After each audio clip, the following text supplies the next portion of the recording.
Hi everyone, Joe here. Those of us who purchased the Solomon series were given an assignment to review Mark Hoverson's video on invisible leadership and to make our own video on our takeaways from this awesome class. So Mark had talked about thinking bigger, and not in the respect of saying a bigger house or maybe a yacht, but in thinking bigger with regard to contribution to what we put out to others and to our team and to others that we encounter. Thinking bigger in that regard with regard to contribution and value, for that matter too. So, and he mentioned that we always start small because we build on each thing that we are learning, and it just keeps getting bigger and bigger. But it starts out small and probably invisible. And he related this to the David and Goliath story. Now, David was just a sheep herder in the beginning, and he was a teenager to boot at this. But the sheep were his charge. And there were acres and acres that he took the sheep through, and his job was to protect them. So being very proficient with the slingshot, he slayed lions and bears that were there to have their lunch on these little sheep. So he killed many lions and many bears in protecting his sheep. And so he felt that he was ready for the giant, Goliath. And when he went there, they poo-pooed him just being a sheep herder, a small boy against this huge giant, and he felt that he was ready. He had done the invisible work that no one else had seen. It was just him with his sheep and his reviewing with God everything that went on. So, we know the story. With his slingshot, he felled the giant and killed the giant. But that was doing the invisible work that no one else had seen that prepared him for this big event. And he took care of it in nothing flat, just about, and with no fear. He had, over all of the trials and tribulations with the bears and the lions and protecting his little sheep, he had come from fear to courage. He had braced that and bridged that. And that's what he brought to that arena the day that he killed the giant.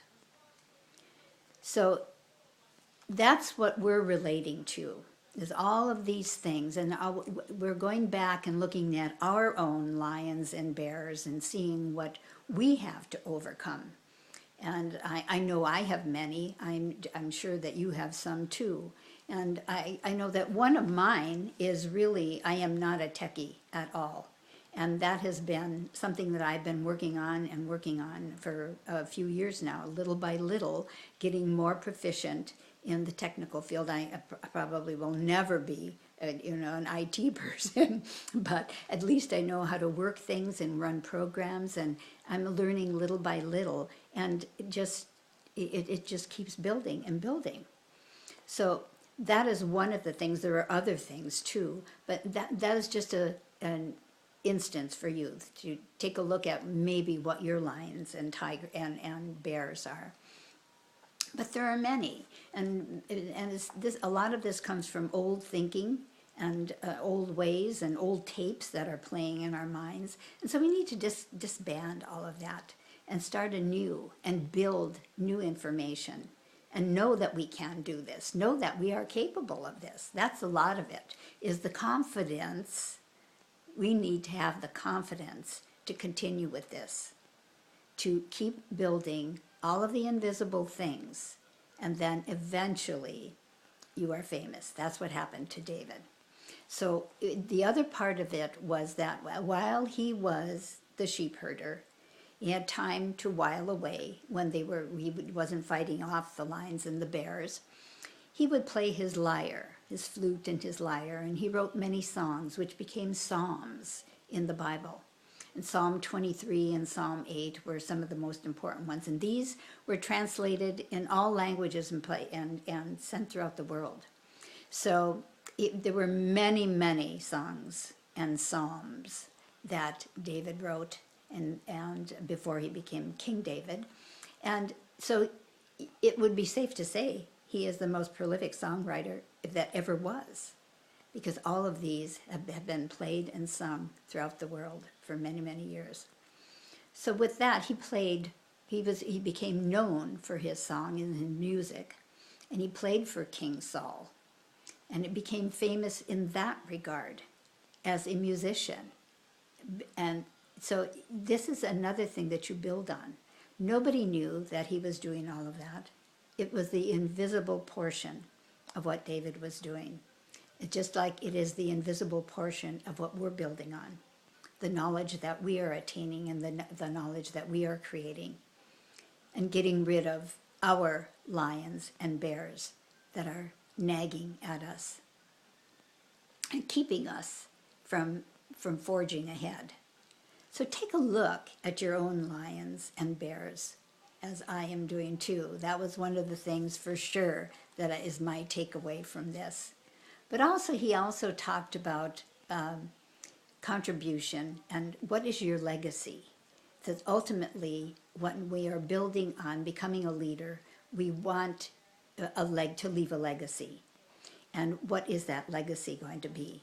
And he talked about being in such communication with people that they absolutely are in harmony with what you're putting out. And this is why we attract people to us too. When we show how we deal with stress, when we show how we deal with challenges and turn them into opportunities, when we show how we relate to problems and turn them around and fix them, or somehow or other ask for help on them, when we are not afraid to show this and to be absolutely above board, when we are integrous, and I call integrity what we're doing when nobody's watching. I think that is being integrous, and that relates to the David thing as well. But all of these things attract the same type of people to us, and that's how we build such powerful, powerful teams. And Mark talked about the 400-person choir that David had and the mighty men that were in his legion. And that's how we build our own legions, is by putting out there how we deal with all of these things. And we attract the same strong people into our legion. And that's how we get successful and creative and more successful. So in our legacy, Mark was saying that when you do things like this, things happen. People invite you on talk shows. People invite you to take part in a conference and speak at a conference on a certain subject, or they want you to be a part of a magazine article or to write a magazine article and have that published. But what are you leaving? Is there something that, can you have a stadium named after you? Can you have a street named after you? Can you have something else named after you, or something that is so significant that it absolutely states that is who you were at that time? Or somebody can relate to, oh, I sat and had coffee where she wrote that book. I sat and had coffee where he trained all of those young kids. I was there. It was this place that he was, and I saw it, and I just felt all of that energy. So that's what he's talking about. And this doesn't come from ego. It does not come from ego. It comes from the contribution and the value that you have given, and you're becoming well known and popular because of it. So what is your legacy? It makes you think. It makes you really think, what do I want my legacy to be? I want it to be absolutely phenomenal for someone to take, they can just read down everything and say, I agree with that, I agree with that, this is what I'm going to work on.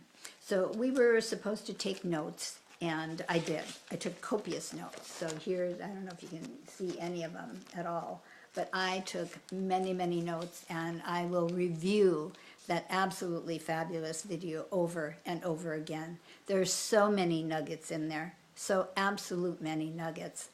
But I think the biggest thing is to get rid of the lions and bears that hold you back, and to keep building the invisible things that you're working on that will grow you to the level where you are such a leader that people will just join you.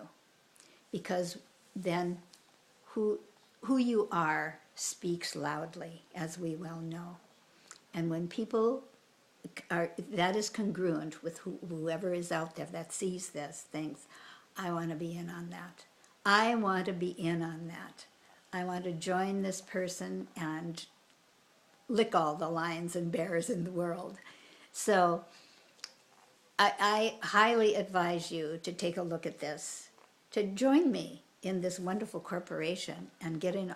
There is much, much more fabulous, fabulous education in the university. It's the ILN University. And there is so much to learn. But this was one of the things that was incredible and just an awesome lesson. Mark is so humble. He is so humble, and he has so much knowledge inside and wants to share this. And he made the statement that he thought he had to go through all of these things in his life just so he could teach and share them. And so I think that probably is a part of a lot of us. What we experience and what we have learned from many of our challenges is when we grow the most is the things that we want to share. And so again, click the link below and join me in this fabulous, fabulous corporation for these wonderful things in the university. And it will expand you so that you too will become an invisible leader. Thank you. Make it a great day. God bless.